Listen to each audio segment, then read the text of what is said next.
Hi, Dennis.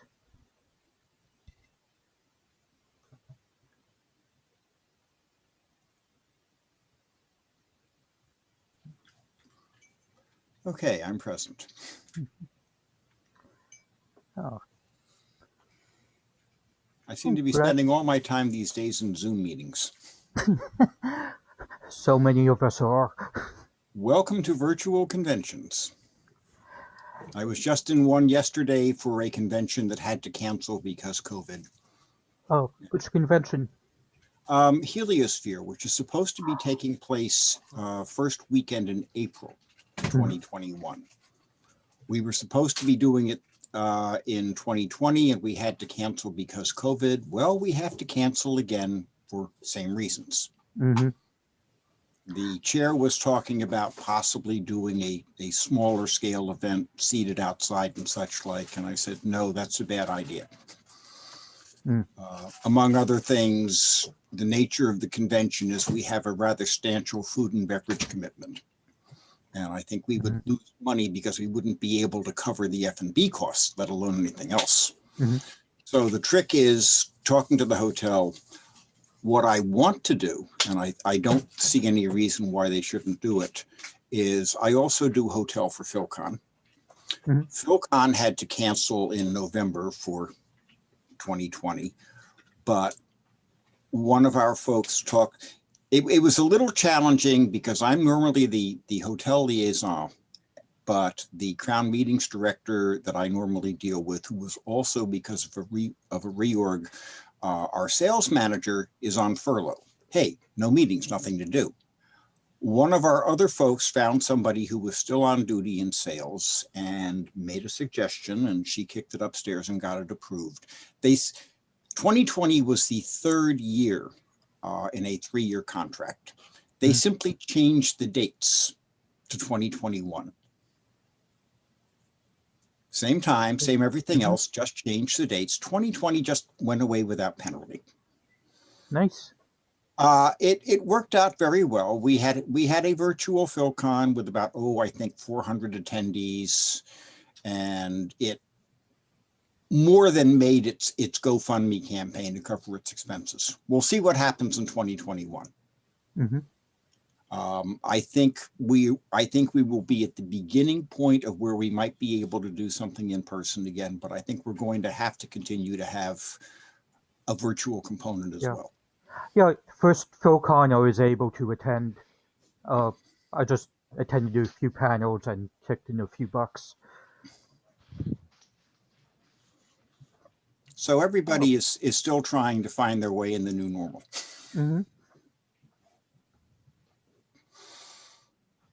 Okay, I'm happy there's a few people. Maze is here. Maze is here, yes. Maze is actually in the kitchen getting breakfast, but Maze is here. Well, we can hear your voice. Oh, yes, you can. And you will hear my voice for a bit, and then I turn off the camera, then I jump in a car and continue this while I drive to the dentist. The wonders of technology, you can do that. You can. Hey, Z-Bang. Hello, John, you are such a lucky person. Thank you. Thank you, Mr. Bang. By the way, you, Mr. Bang, you're good for the meeting tomorrow morning? Tomorrow sometime for me, yes. Yeah. Z-Bang and I are chasing down a thing called ShowFlow Studio, which is a cloud-based, and we hope very appropriate alternative to trying to put together your own vMix or OBS switching arrangement for a virtualized convention. Okay. Do you have a link you want to share? I can dig one up since John's away from the keyboard. Oh. It's showflow.tv, I believe, is the base. Yes, showflow.tv will get you to their main page. Okay. And, they have a. We started looking at ShowFlow for Con Zealand as a distributed scripting platform, and it gives you this thing where basically you put the script into their server and everybody gets a lockstep view of it, basically. So if you're pushing your way down through the whole thing, you're one person can step it, everybody sees the steps, so it's not like you can get lost if you're all looking at a shared Google Doc.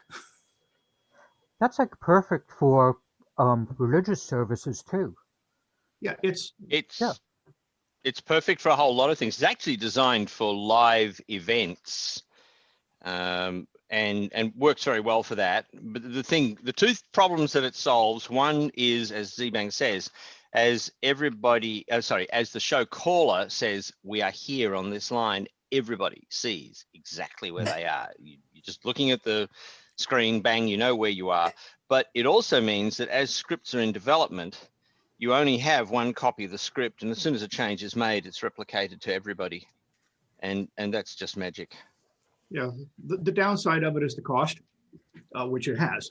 And Yeah. Google Docs, if people are diligent, can work well enough, but you got that diligence part involved. So we're working on getting them to understand there is a market that is a lower price point, and we might be successful.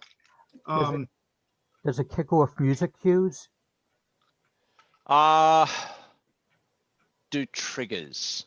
I don't think it does. I think I have a few days left. Well, no, actually, no, I've got a few days left on the Okay. eval for studio. Was I muted? No? Oh, okay. It muted me for some reason. I can't remember whether it does triggers or not, and that's a question for tomorrow, Mr. Z. Oh, yes. Let's remember it. I suspect it may not, simply because it's a scripting tool. They also have a distributed prompter system, which looks similar. I just been looking at the studio side, say, which is kind of imagine a reduced feature open broadcast running on a cloud server and spitting a stream out. It's a cool idea. Yeah.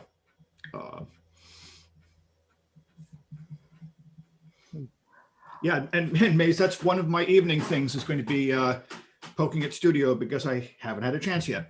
And Good luck. trial will evaporate in a week and a half. Anyway, Jay, what's on the agenda for today? No agenda.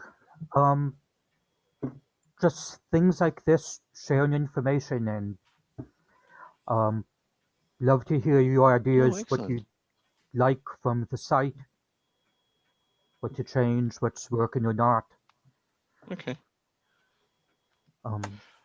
I'll say I would be interested, since I'm unmuted. I would be interested in we had a bit of the survey at the last thing of the integrated platforms for doing the remote event things. I'd be interested a bit more in that. I'd also be interested in, and this is because I have a stake in it, how you sell groups on a virtual event versus a physical one, and trying to convince, and selling the part that they're going to be different. And my example here is I've got a meeting in 4 hours about this. A professional pyrotechnics convention I go to every year, which is off in the desert of Arizona, and we can actually build fireworks and shoot them and stuff like that. It's a lot of fun. But we can't do it this year because of COVID, and people want to organize a online thing. Okay, that's great. But for instance, the social aspects just do not work the same, especially with people who are not all as technically savvy as I'll say we are. And trying to sell a group saying, yeah, it's worth spending a bit of money to do something. You won't be able to just walk up to somebody and chat. You won't have the 15 different at the after party conversations to wander around as easily.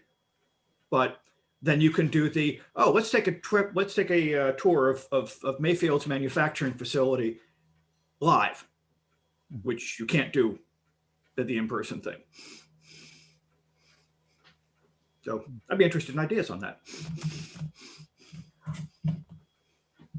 I think that comes down to know who your audience is. Mm.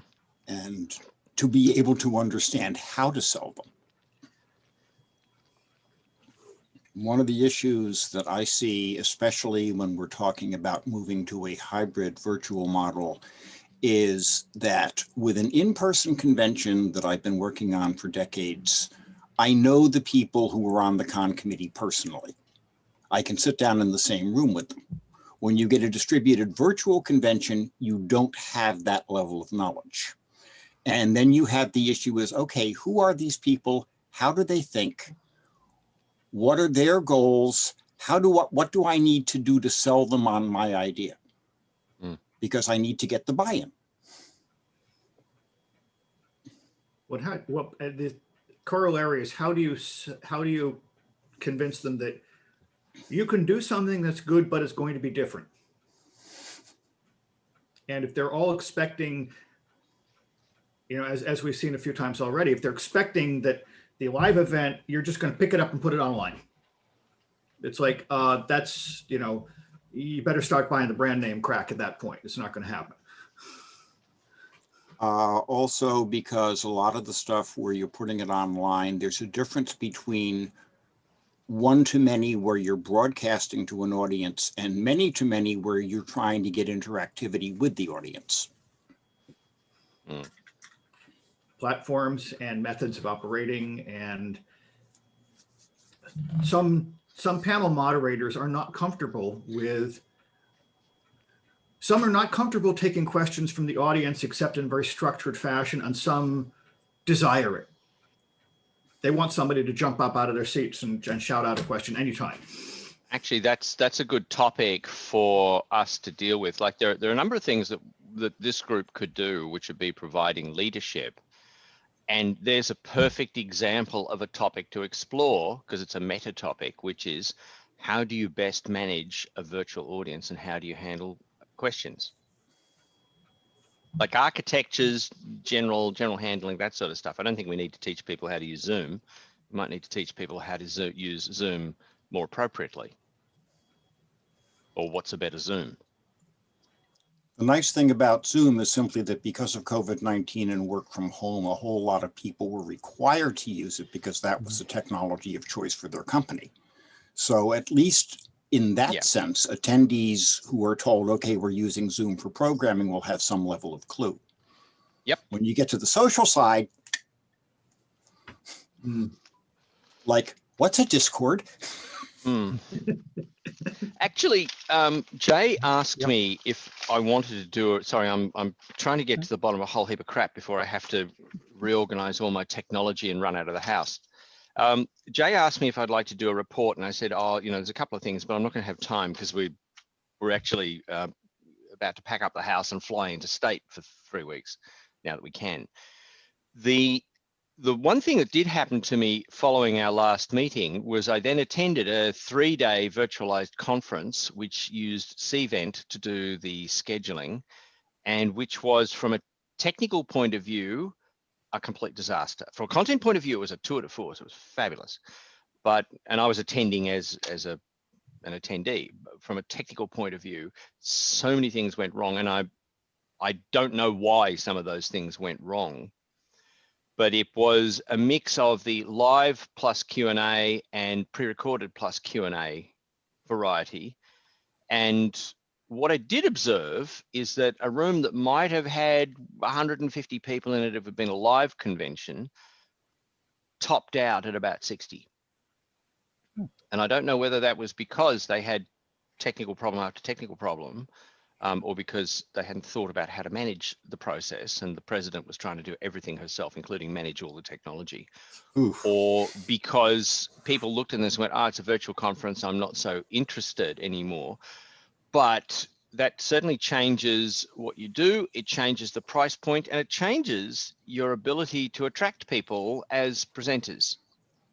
I think the concept of being able to present to an audience of 500 in a warm body environment, that's pretty exciting. Being able to present to like somewhere between 1 and 20 people doesn't sound as exciting. Even if you can do it from your living room and don't have to travel. Yeah. So again, Jay, they're the sort of things that I think this group can be very helpful with. Yeah, and another one just on the management thing that I think we've probably all seen this. Rachel was talking about this in her presentation. Is that Rachel Livermore? To Rachel, it's confusing. That it takes more people than the size would indicate to make these things work, and more people earlier. We joke about for the live events where you can grab somebody and say, follow me and do what I do, and you'll pick it up. And that does not work online, and you can't, if there's a problem, you can't send a runner because the office you'd be running to is 3 states away. So the expectations of the number of people involved and what you get them to do. And for instance, managing presenters. One of the great, well, I'll say a great thing about what the standard webinar mechanism is the practice session, where you can bring in all the presenters and get their mics working and get their cameras aligned, all that stuff, and get them ready before you go live to an audience. And then you don't have, then you're not doing does my sound work in the middle of the event, and you're not getting, and you're not getting camera shots like this, or up the nostrils, and providing, even a canned set. I mean, there are probably a few of these out there. Canned set of guidances for presenters.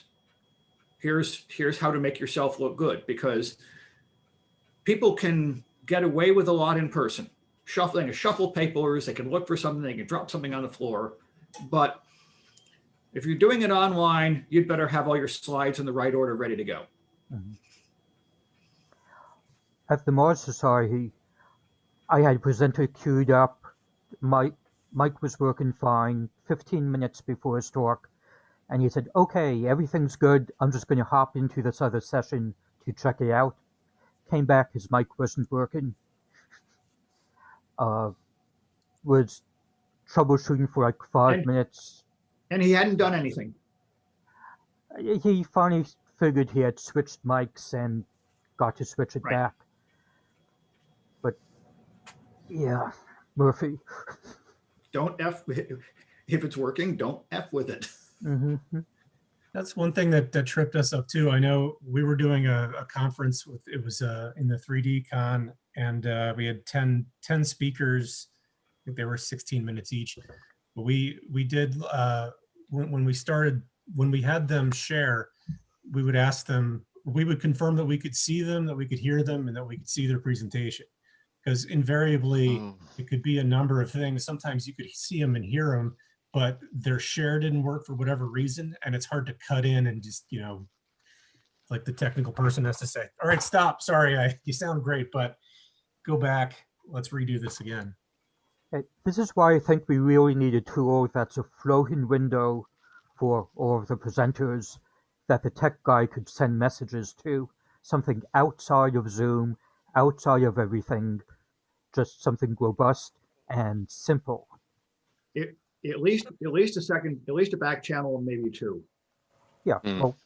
Well, we had done our main high holidays service had a rabbi, a cantor, and everyone was in their own space. One of them being at the temple with a live camera and someone doing OBS blending the sound, and then the cantor was at her home, and we used they used WhatsApp, because they could keep their phone as a separate device. It was easy to look at offhand, and just did a WhatsApp group for the tech running of it. So it didn't interfere with the Zoom aspect of the presentation. And when using a Zoom meeting, we just have whoever's the invited speaker or leader come on 10 minutes before, so we can run that kind of simple tech check. If it's someone who's got a presentation, we usually do a meeting before, if they're doing the screen sharing. If they're not capable, they send it to one of us and we do the screen sharing for them. We have a lot of older people as guest speakers who signing on is kind of where they're at.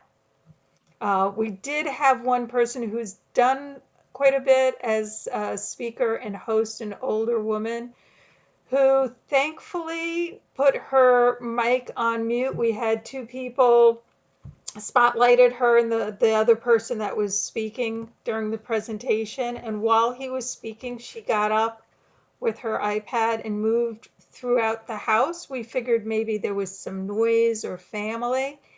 And she took us into the bathroom. And I didn't realize she was actually using the facilities until she stood up and like part of her skirt kind of flipped into the bottom part of the screen. And then she walked all the way back to her couch. And I don't think she realized like we all saw this happen. So it was kind of shocking. Thankfully, the Zoom recording on speaker view did not record her trip because we were kind of like, oh my God, we're going to have to do some sort of editing if this is being recorded. This is where you need a dedicated Zoom operator. Just It was me, and when she got up and walked, I didn't realize what she was doing, okay. and she wasn't, and unfortunately, she wasn't adept enough that she was seeing messages because she didn't see like questions that had been sent to her. So there's also that whole being cognizant of the technology that older people really kind of aren't, even though we have said in many of our documents, you can turn off your camera, don't do anything that is personal on screen because we can all see you. One of the first things I learned when I started doing public TV, doing the pledge drives, was we'd tell all the talent that were on wireless mics, when you leave the studio, here's the mute switch, mute yourself. You won't be on air because the audio operator is taking care of that. But just, when you leave the studio, mute yourself. When you come back, unmute yourself. We do mic checks, all standard stuff. But, I could sit in the audio room and solo a couple of mics and hear conversations in the green rooms, hear people wandering off to the bathroom and the kitchen. And it's like, just make a point of it. I dropped a link in the chat for a internet-based push-to-talk thing called Zillow, which I don't quite know how much propagation delay it has through it, but some friends use it as a two-way radio when they're doing like conventional logistics, picking stuff up from this facility and that one and taking it to the hotels and stuff like that. And there are a handful of other ones, but you can basically create, a small group of people on their cell phones with the app and get not quite real-time voice communication to them. Assuming they have cell phone coverage. Assuming they have, or their phone is on Wi-Fi. Yeah. There are also some other similar systems. There's one called Mumble, which is kind of designed for gamers, but it's designed for gamers around the world to talk to each other in almost real time. And you can set up your own server. It's like mumble.io, something like that. But and you can buy the service. But having something like that to the presenters and so on, although you still have to get them to like actually look at the chat windows and things like that too. And there are presenters you can stand up in the back of the room and do this and wave finish up signs, and they still won't stop talking. In there. One of the things that Rachel was talking about was using WhatsApp, which brings up the question of, okay, are we expecting people to have multiple devices? Like, okay, everybody's on a Zoom call, but everybody's got a cell phone where they're looking at WhatsApp. How do you manage that? Yeah, we've dealt with that problem using Kahoot for quizzes. So if you're in the Zoom call on your phone, you can open Kahoot in a browser tab, but you're going to be really slow because you've got to be able to see the Zoom window for the question and be able to see your Kahoot thing with the answers. So you're not going to win if you're doing it on one device. So we've warned people. We always say in the email, you're going to need 2 devices if you're in it to win it. But obviously no one reads emails. So yeah, I don't have a good answer beyond tell people in advance. I simply cannot imagine trying to do the sort of thing that we do in trying to present an SFCon entirely on a smartphone. There's no such thing as enough screen real estate. Mhm. I wound up adding a second large monitor simply because I needed the additional real estate when I'm doing stuff like this. So if people say, oh, gee, I'm doing this on my iPad, how? The reality is, though, that a lot of people, especially if you're including, a lot of people who are younger and live with families or maybe don't have tons of money, if you have one internet connected device, it's more likely to be a smartphone than a laptop. Yeah, I am encountering an increasing number of people who use their smartphone for chores that you would traditionally use a computer for simply because they can. But then you start running into the inherent limitations of the platform, specifically screen real estate. But I think it's also different between whether it's a participant in your event or like a speaker or guest, and the usability that you need from them.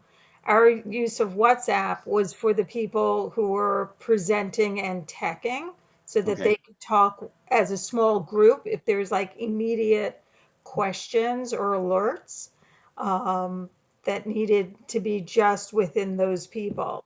Uh, the we haven't done anything that required to be on a Zoom and another platform at the same time for our participants. So our participants come in on cell phones and iPads and laptops and mounted screens, and we don't They've got a require. camera that displays them, and they can present themselves to the audience, and they can Yeah, talk. yeah. So I think you kind of have to take into account what part of the presentation you're talking about and who your audience is. So Rachel, for when you're using, say, using WhatsApp, are you using that for itinerant conversation, as in you need to talk to me, so you call me up on WhatsApp and we have a separate conversation, or So are you saying you set up something that is just sitting there as a live side conversation? it was set up to be a group chat with Mm. all the tech and presenters. So it was the Rabbi, the Cantor, our OBS live feed check, our Zoom person, and our screen share closed caption person. And that was so if there was a change in what they were actually doing. Oh, we're going to skip this. Oh, I'm going to change the song. Um, that kind of immediate message. Oh, the sound, your sound is going out. Sure. So it was communication within Is that that group. chat, audio, or video? Text, So audio, or video? this was the WhatsApp chat because Okay, so yeah, text. Yep. yeah, Fine. because someone was on live at that Mm. time, so it had Yeah. to be something that was silent but separate from the Zoom platform, so they could see that kind of directed immediate. Because unfortunately, with Zoom, if you private message someone, it can get lost in all those other chat messages. Or it can Yes. go out to everybody. Yeah. Well, this is where, when we did Worldcon, we had an entire broadcast level comms system set up. Unfortunately, again, this is something that I'm working on. The price point was horrible and not the sort of thing that would be likely used by anything other than, or even a Worldcon at the pricing Yeah. level they had. Not that pricing. But in terms of a tool, it was exactly what we need, in that it was short, sharp, itinerant voice messaging, in the same way that broadcast intercoms are used. We went with WhatsApp because everyone had it on their phone. Correct. Yeah. No, I get that. So I get it that. became, what tool did everyone have and was familiar with? That's the other Yeah. thing, is like, if it's something brand new, there's that learning curve. Well, there is fit for purpose. So Mhm. we picked a tool that was fit for purpose. There were many other tools we could have used that would have worked, but were not actually fit for purpose. They required you to think in the wrong paradigm, do unnatural things, which is, you know, if you can do it, if you've got the money or you can work out a deal, which is what I did, then you pick the tool that is in fact the right thing. So you could get from here to Los Angeles on a raft, but it's really better to take a jet. Doesn't say that a raft wouldn't do it eventually. One of the having heard the wonderful phrase WhatsApp, is we've got so many competing platforms out there. Yeah. Of it's like I refer to some of the streaming platforms as UTwitch. Yes. And was it Instaface Chat, I think, was another one, that you'll get a lot of people who, which almost if you pick a common platform like WhatsApp or Facebook or something, you're going to find a non-trivial number of people who don't play with that, and don't play with that and are unwilling to, because they've already decided they don't want to play with it. So for instance, I do not do Snapchat. I do not do Instagram. I do not do WhatsApp. I don't do anything that's Apple specific because I've got an Android phone. So, the moment somebody says, well, we're going to be using this, it's like, no, I'm not. I have already decided that is not a tool I want on my device unless you get me a device to put it on. Whereas sometimes with and yes, for instance, for doing the High Holy Days, where it's a specific bunch of people that some of which are probably less technically savvy, that allowances have to be made. But for something where you have at least amongst the people who would be, say, operating something like this, where presumably they're more technically savvy, being able to, pulling something that nobody or very few people already have, and it's new to everyone, and more of a purpose-built thing, possibly with a more trusted interface. Like, I'm not a great Zillow fan, but it works for some people. But it's not a photo sharing thing, and it's not a big social networking thing, and it's not a marketing thing. It's doesn't have any of those. It's more like a telephone or a radio. So picking something like that isn't going to be as invasive. And even much as I don't like Discord, a couple of Discord channels as a side channels for communicating with people. If you're not trying to put your company secrets on it, it's probably just fine. I think you'd really have to get your settings proper for that though too, so that as soon as something pops up, that it's dead. I mean, that's with my limited usage of Discord. I know there's like messages popping in everywhere from everything. I like the idea of a purpose-built thing like Trello. Just you get a funny message like that, you got to get on that right away. If you're using a purpose-built platform, I mean, there's always going to be a learning curve involved for people who haven't previously used it. If you're talking about people on the organization end, and you're talking about something that is really fit to purpose, it's worth their while coming up the learning curve to be able to use it, because it does the job. And the question is, what makes coming up the learning curve worth it? And how many people? Lack of pain, Dennis. Lack of pain. The thing that will push most people is that something is more painful than something else, or less painful than something else. Well, Just to and the train. difference between whether you want like we're saying, an organizational Discord or whatever versus an event Discord, because if we're looking into having attendees being able to communicate or whatever, other than just, then either you have to have two separate, completely different servers, or you have to have, certain channels that you only allow certain people to have. You have to have certain channels that either require slow mode or something like that on in order to prevent people from just spamming it.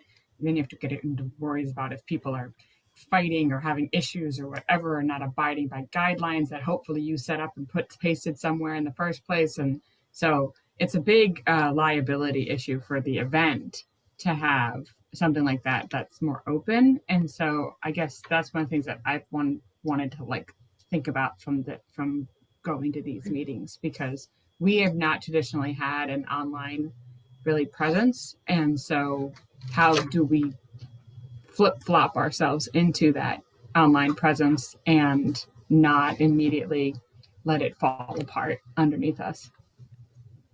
I like the idea of actually separate Discord servers at that point, because doing some of the ones in the last 6 months, the role structures for doing, no, I'm not talking to you, doing the role structures for attendees versus speakers versus different levels of operations and management was a double hairball. And a bunch of that would have been solved by putting all the operational stuff just on a different server. And you can open as many as you want in the Discord thing. I'm still not talking to you. That maybe he will get the idea. Listening for the voicemail knocks.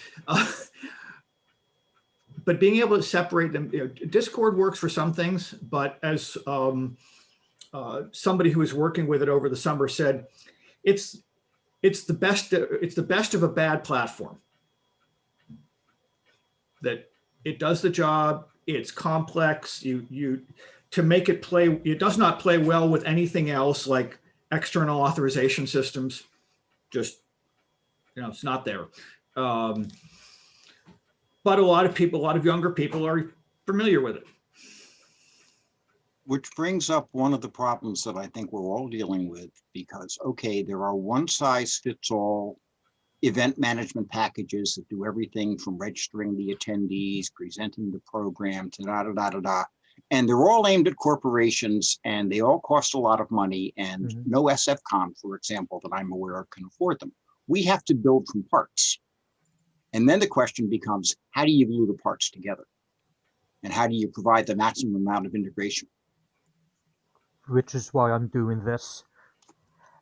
And also, just because it's time sensitive, has anybody come across good Black Friday bargains we should look at? What sort of things are you looking for? Like WordPress plugins. I just upgraded the theme to the professional theme because it was on sale. But might be some odd things people have come across. I just learned about Stream Deck, which seems like a very useful tool. Sure. Does everyone know what Stream Deck is? Out of hand. It's physical buttons that trigger macros so you could control Zoom, control OBS, and it's got LCD. Yeah. Okay. Yeah. That's there's a bunch of keyboards like that out there. Yeah. Just USB keyboards, and you do the key mappings. Yeah, and this is with the pictures change on the keys. Right. Yeah. And each person would have to have their own though, and they cost money, and you have to program them. So there is a solution. Apps. And that's called the 10-key USB keypad, which are quite reasonably priced because it's actually 16 keys, but it's a 10-key side of the keyboard on a USB thing. And you can get those and map them into whatever your key things are. I've come across just one program that's not well supported that can distinguish between your main keyboard and the 10 key.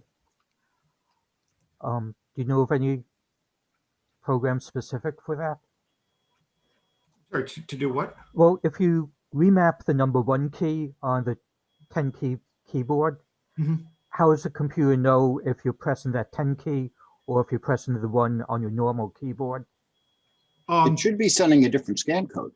Well, if it's coming in via the USB device, you've got the device identity of the key press event. So I believe you can map with that. Plus, it's also going to be application dependent. Mhm. And it is something that I could go play with and find out, just because I've been meaning to do things like that. There'll be something great to post on the website. Yeah, Yeah. I haven't seen any action on interesting stuff showing up on the website recently. Been silent. But a lot of that's going to be. It's also going to be. It's going to be app dependent, and it's going to be platform dependent. I don't know if Mac behaves the same way Windows does, and I don't know about Linux either. Probably not. But no, but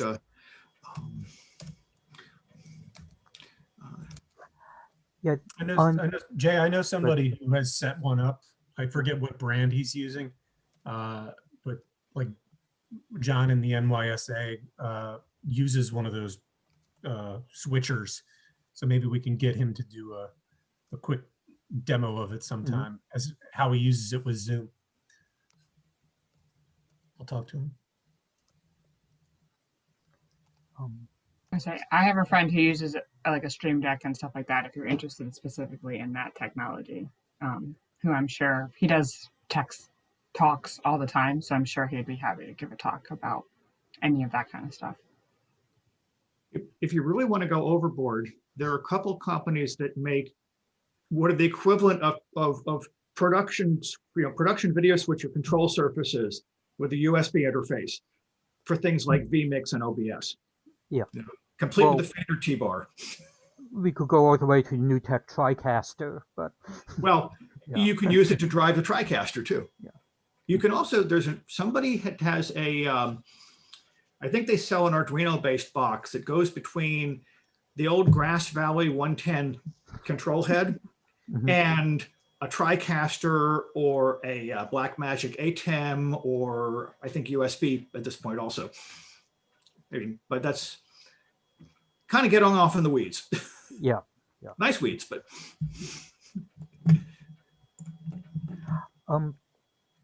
Right now on the website, the way the discussions are, it's broken up.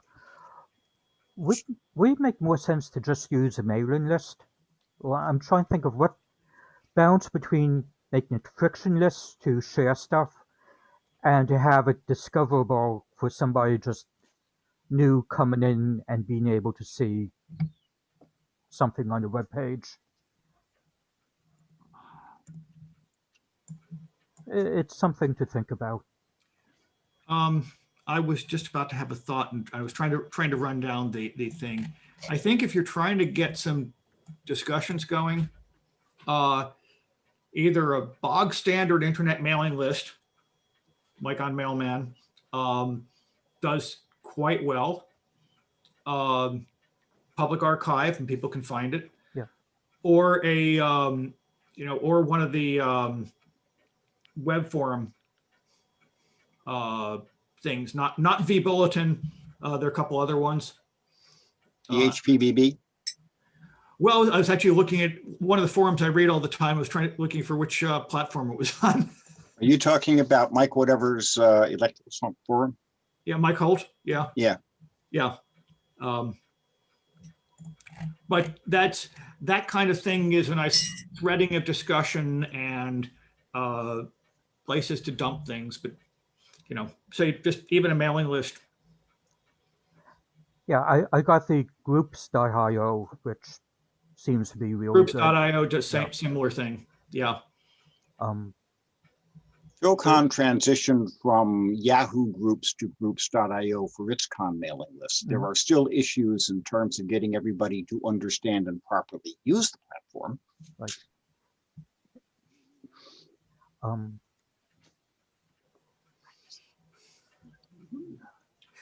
And thus brings up another. Ah, he's in the car. Yeah, he is. He's been listening. Yeah, this brings up another question of communications platforms just for coordinating all of this. That there's Instaface chat, mailing lists, web forums, this, that, the other thing, and I'm an old fart. I remember before the internet. I remember when it was ARPANET. You remember when getting online consisted of using a dial-up modem? Yep, at sometimes 110 BPS. But starting off with even just something simple like a mailing list or multiple mailing lists that people can subscribe to or not, and a sensible structure for the overall event, a sensible structure of lists, not too many but not too few, and the too few lists means more people see relevant messages that need to. But if you have too many lists, people end up CCing 8 of them because they want to make sure they get the right people. Yeah. And you say Usenet. Oh, I can say about 15 different science fiction cons. Yeah. Well, my immediate thought is what's going to make this group useful. Has everybody seen like the forum page or how it works? Because the Buddy Press is basically making it sort of like Facebook, where you've got timelines and you could see the conversations you're part of, but still has like a friction to it. Let me tell you the problem with that. Let me tell you my problem with that specifically is it's not in my inbox. It's another place I have to visit. And with email, even with a bunch of different email boxes, they flash up notices that say I've got email in them, or they turn things blue. Infinite different websites that I have to, I want information to push to me. I don't want to have to pull it. And I can. And I thought it was pushing because I did some changes with exchanges with Jay last week. I think it does, but still going to visit the page to see see what it was. And the email exchanges, I want to have public and easily discoverable. So it's not just us talking, it's get more people involved. The way that it's broken down into the different groups, like is there a way to just, is there a main page that just kind of shows everything that's happening? Like what the most recent things were? Because anything you've interacted with should show up in your group's timeline. But then there's what's new. There's a forums page you could go to. I just changed the menu. Let me just share. And also, do the emails that come, does it work that I can just reply to that email and then it will paste it into the thread? Do you know? I don't know. Because I agree, there is a bit of a friction there trying to like getting it on the phone, and on the phone it kind of compresses things in a funny way. Yeah. So this is all the forums which have almost no discussions. Okay, so I'm just going to, sorry, where do I stop my share? Oh, I didn't share the screen, sorry. Okay, I'm going to enable the Groups.io mailing list and just leave this fellow. Let me throw one other one out that I see 9 people here, and it's been some very good discussions. But there are also, I can think of at least 2 or 3 other groups out there that are having the same discussions we are. Great. And That's the 2 of them I can think of are from the science fiction fandom community. One of them is a mailing list that's been around forever. Another one is a Facebook group, which, because it's on Facebook, I don't participate in. There are probably some other ones. Do you know the name of the Facebook group? It's Journeymen of Fandom. Okay, JOF. so I was invited to join one that was just called We Run Conventions. And so they seem to be having similar conversations as well. But yeah, so We do all need to talk to each other. Yeah. And the SMOF, SMOF, Yeah. I've tried signing up for the mailing list, no response. And they're having some event next week. It's SMOFCon is next week. It's odd that you got no response. And years ago when I tried to access the info, I got no response. How Well, are you trying to? How long did you wait for a response? Just now. It's been a couple of weeks since I tried Okay. signing up. So you were trying to join the list. Yeah, I was trying. And also a few years ago, when I was interested in putting on a con, I tried to join and just nothing. And there's no web presence for what they're doing. I mean, the website is all disjoint and nothing putting this info out there. Well, this is, the first word of the name is secret. Yeah.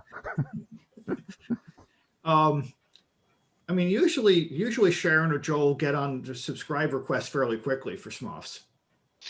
Guys, we're sort of in the weeds, Yeah. but Well, the problem that needs to be solved is coalescing of missions. So if we're looking for things to do that will change things, it's picking up these gems. So what's the problem? Getting access. What do? You fix access.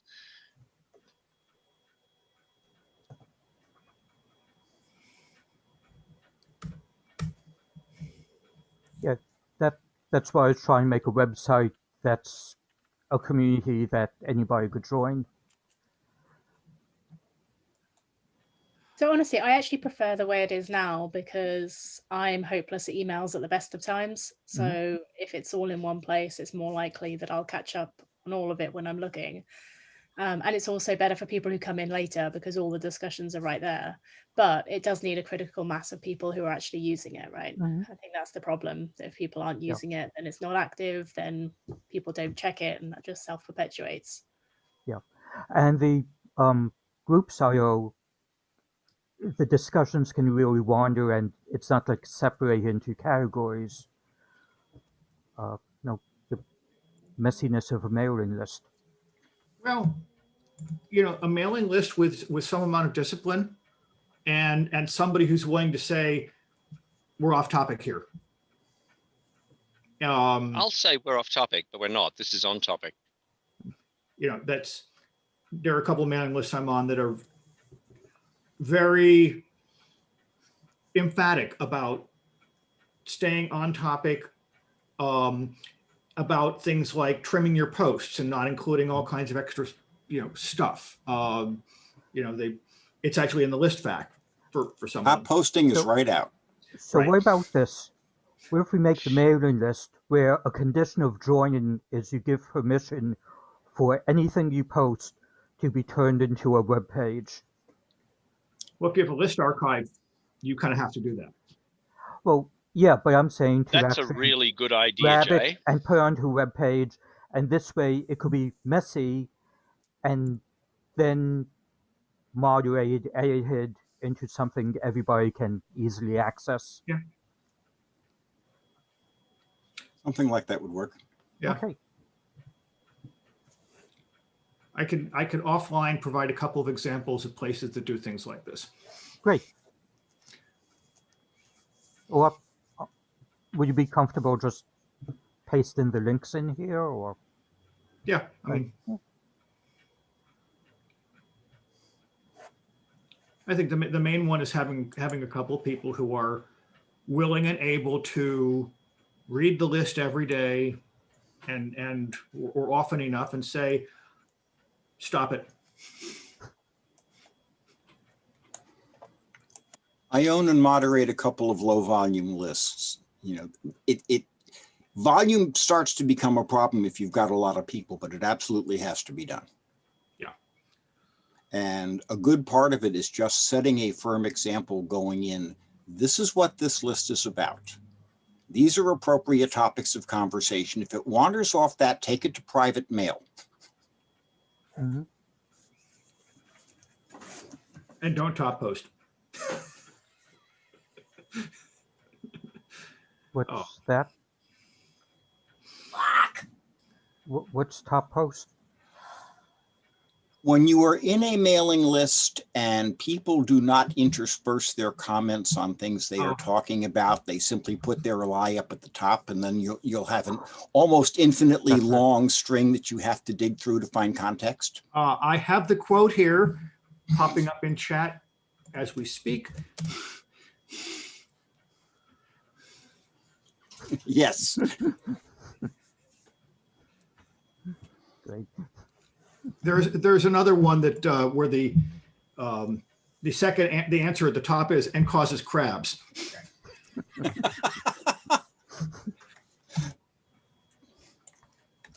Z-Man, can you save the chat and send that to me when I'm more able to read chat?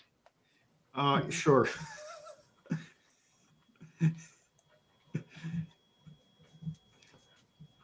I don't have that other one. I'm gonna have to go looking for it now.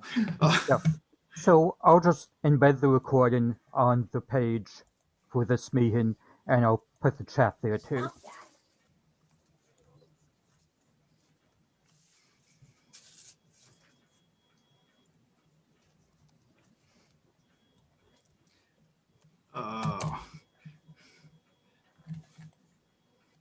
No.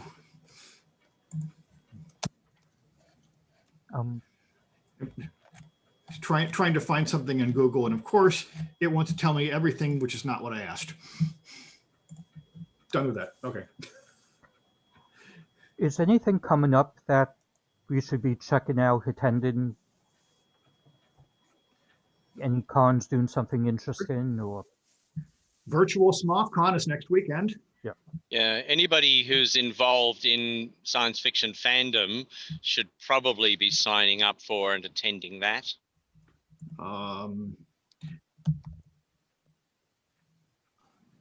If I was in the right mailbox to find that, I'd find the link.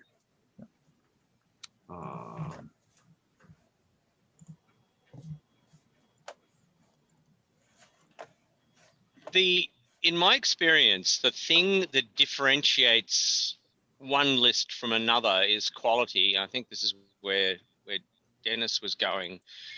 But the thing that creates quality is that people come to perceive you as the place where they get the best answers. Mhm. It takes a little while to build that up and before there's critical mass. And it does take some weeding out of the lunatics who say something and in fact aren't correct, spreading disinformation. But my experience of lists over a very long time is you need a culture for the list. You need high quality, a reasonable signal to noise ratio. You also need to give people the freedom to goof off occasionally because that creates community. And the final thing, this might sound completely counterintuitive, but every so often you need a shitstorm because the shitstorm causes people to come down to see what the fuss is all about. And many of those people stick or contribute in useful ways. But the most important thing is to get information there and attract people in the first place. So I would be encouraging this group to be posting information about things that worked and encourage people to come and ask questions.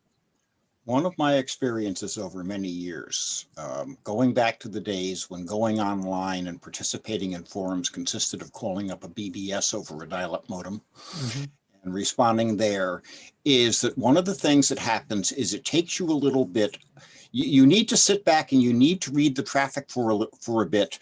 And then you start to realize who in the feed actually knows what they're talking about.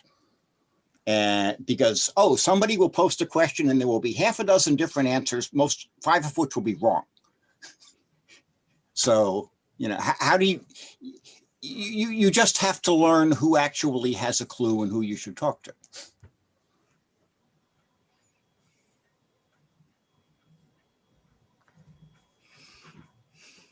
Yeah, I think that's one advantage of this community website is that everyone here has a profile that they could add to.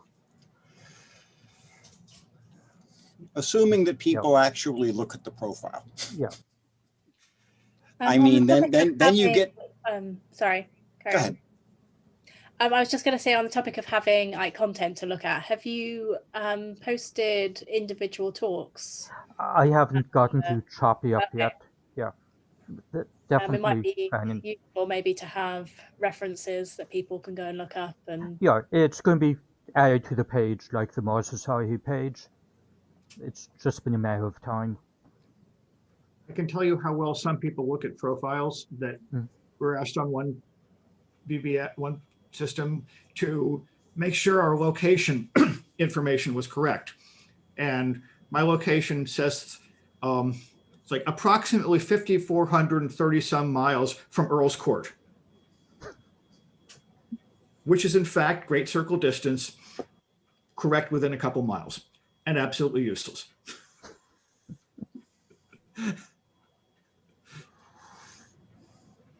I need to drop off. I will try to come back. See you later, John. All right, later, John. Bye. And I'm going to need to drop off shortly because I need to drive into San Francisco and back.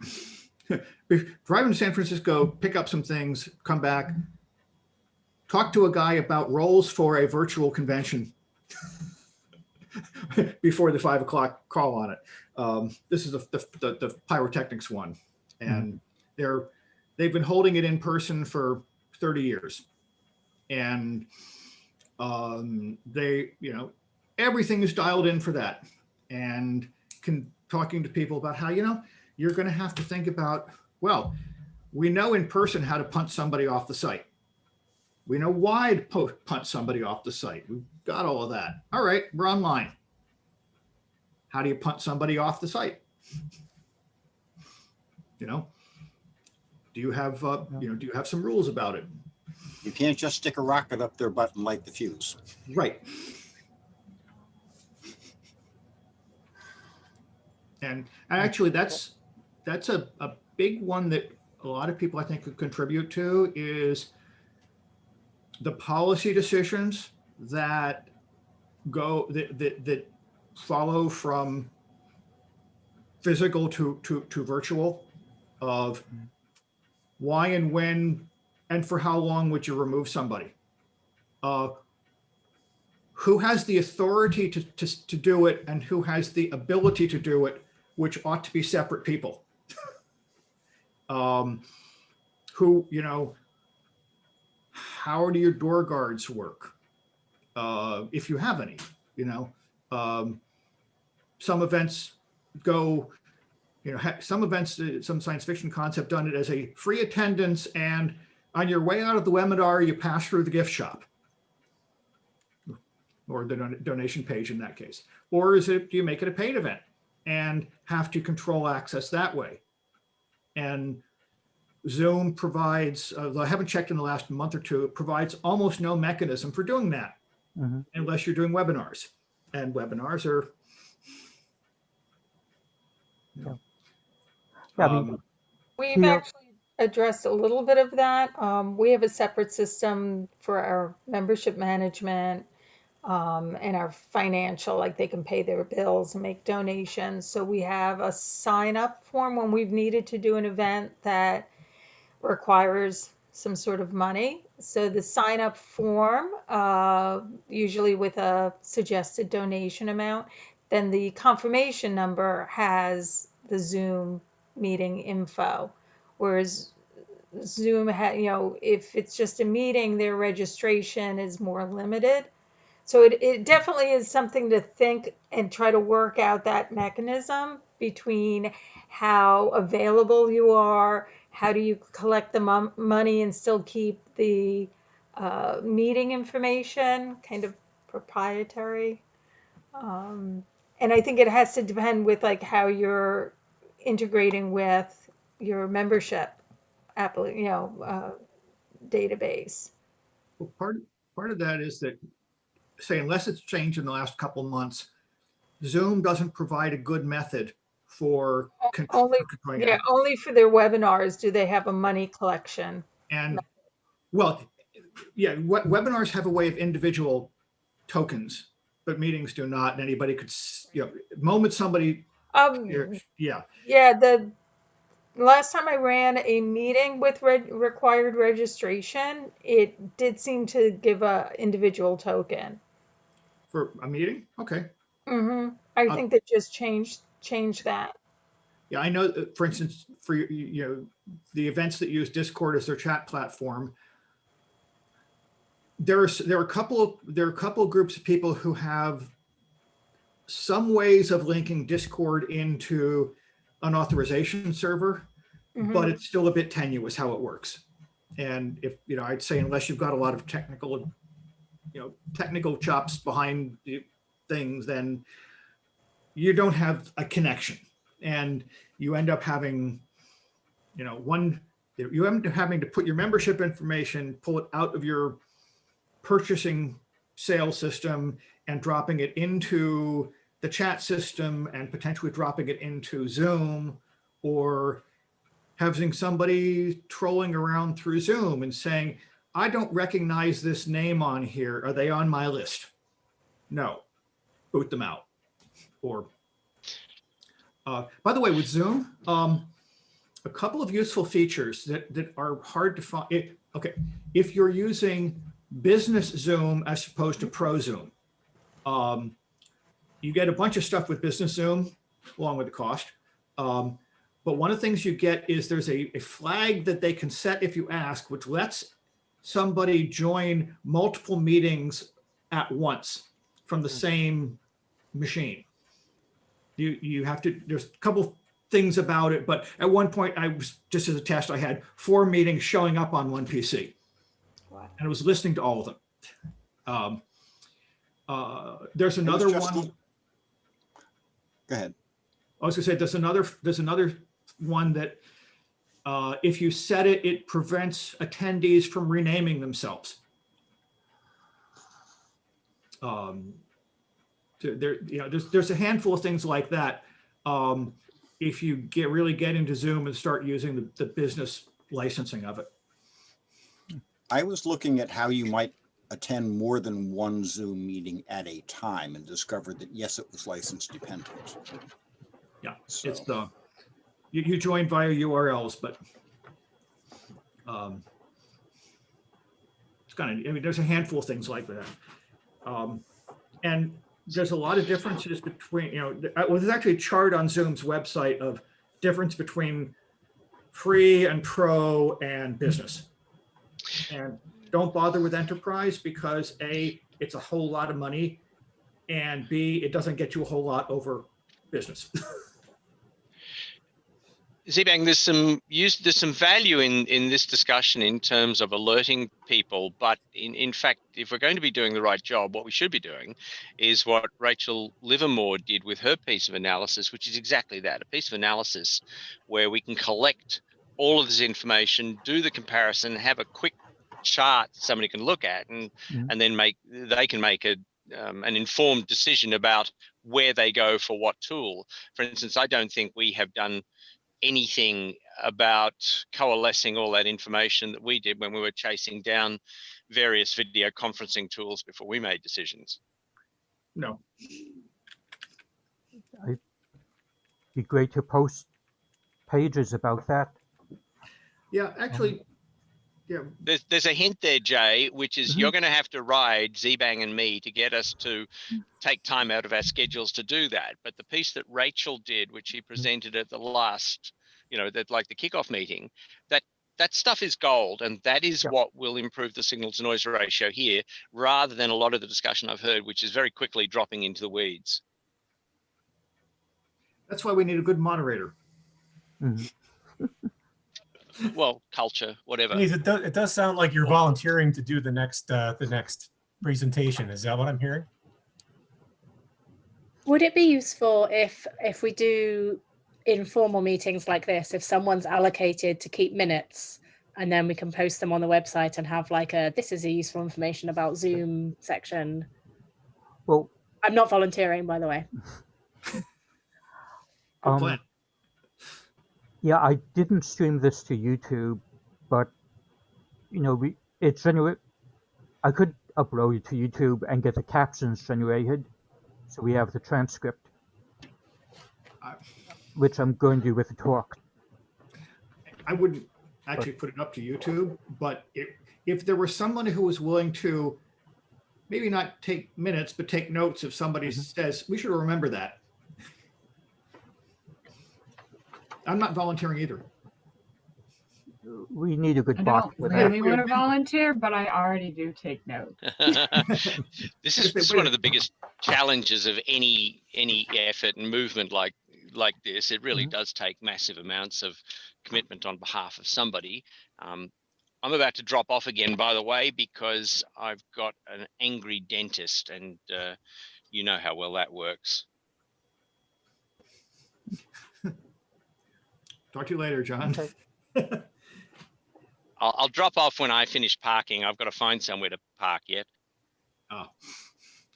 So I do have a couple of comments about Zoom, in case it's helpful. The thing that I've been working on over the past couple of weeks is I've redone our convention website and set up a system so that you only see the Zoom link when you buy a ticket. In this case, it's free, but you still have to go through the checkout thing in order to buy it so that it shows you the Zoom link. That does require some kind of, goodwill among attendees, because they can share the link. You can't stop them copying it and emailing it to their friends. We've always shied away from requiring Zoom registration just because we don't want people to have Zoom accounts. And you do have to have an account with Zoom to do the registration.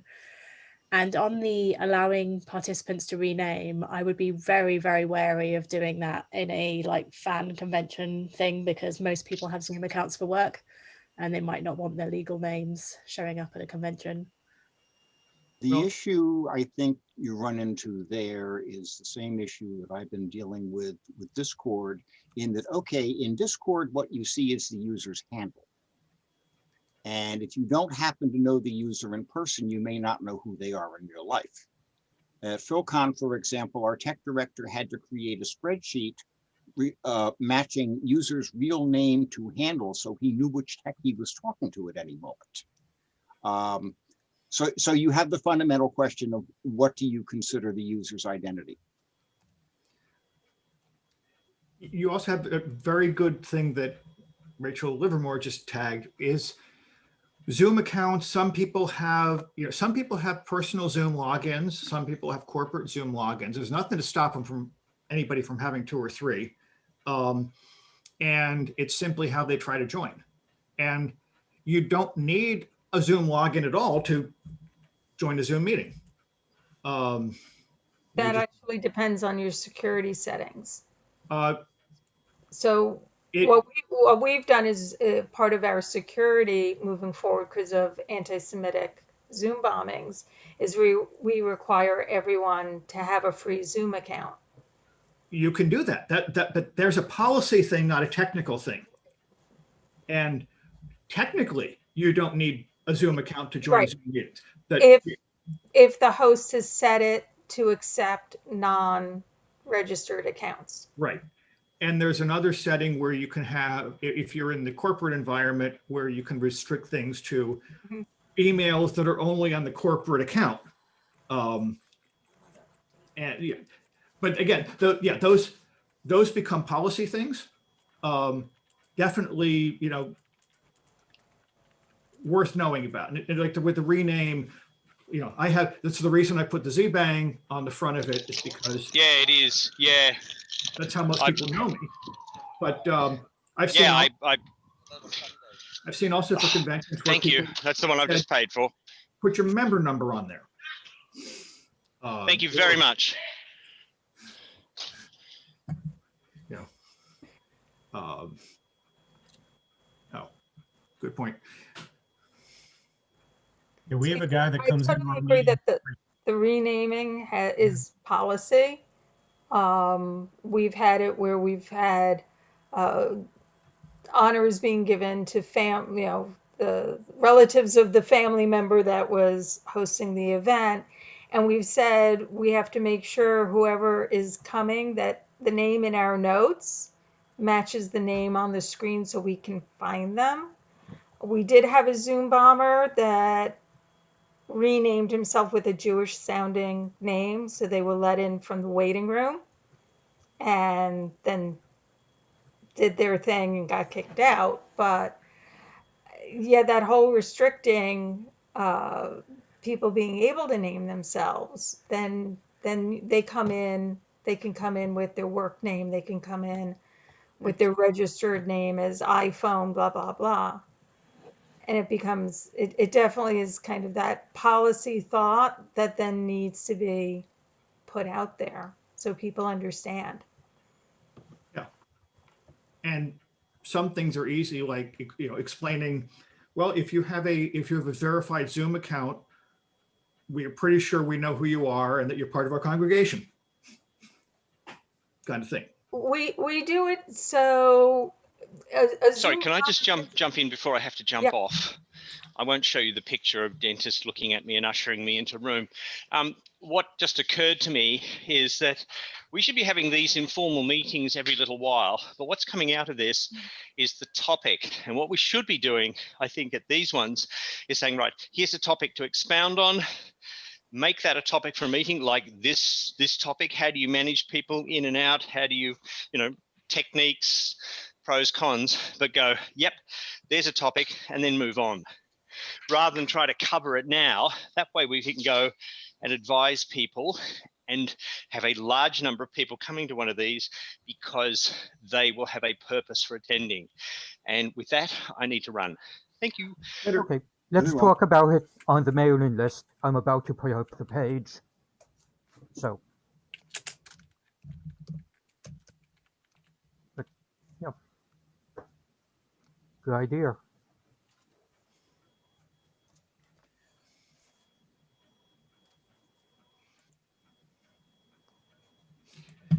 Okay, and I'm going to drop off because I need to go run into the city. Yeah.